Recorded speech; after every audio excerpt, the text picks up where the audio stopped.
In this video, I wanted to talk about the difference between shyness and social anxiety.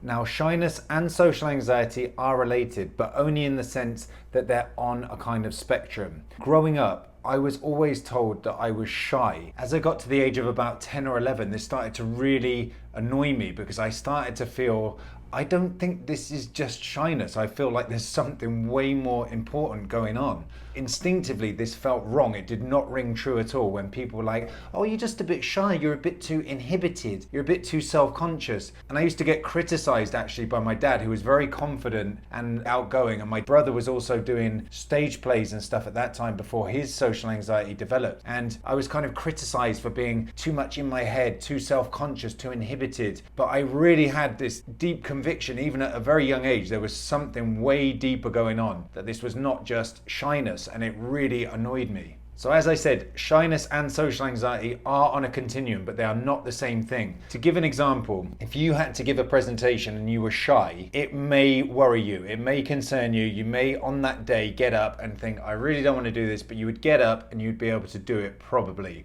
with a degree of discomfort.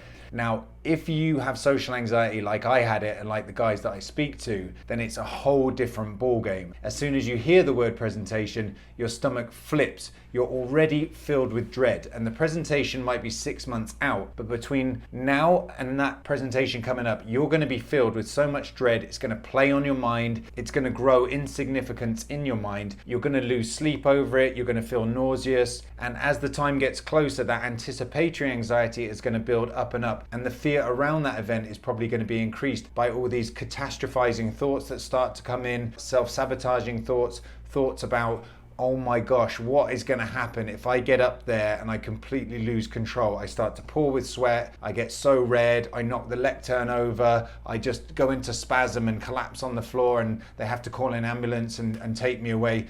These things start to go through your mind. You start to create catastrophic visions in your mind. You start to build up these very self-sabotaging ideas like, I'm going to go up there and just ruin it for myself. This is going to be a total disaster. So it's an order of magnitude in terms of difference, right? That person with shyness might feel uncomfortable, but the person with social anxiety, it becomes this all-encompassing, all-consuming dread leading up to the event. And then when they actually have to deliver the speech or the presentation, they have to do everything they can, not to ace the speech, but really it's an exercise in damage limitation. And this is what's so sad when you have social anxiety, is you spend so much of your life just trying to avoid the worst case scenario rather than really give your best and really show what you're truly capable of. For me, I would go up to the lectern, put the paper down and just read off the paper with my head down and get off as quickly as possible. And that's not delivering a good speech. And that was when I was younger and when I had more confidence. It was before my social anxiety got really bad. When it got really bad, you're just trying to control the physical symptoms. And I would just avoid presentations, or if I really had to do it, I would drink beforehand, for example, at university. So it's a completely different level of intensity. If you've got shyness and you do a presentation and you're listening to this and you're trying to figure out which one you are,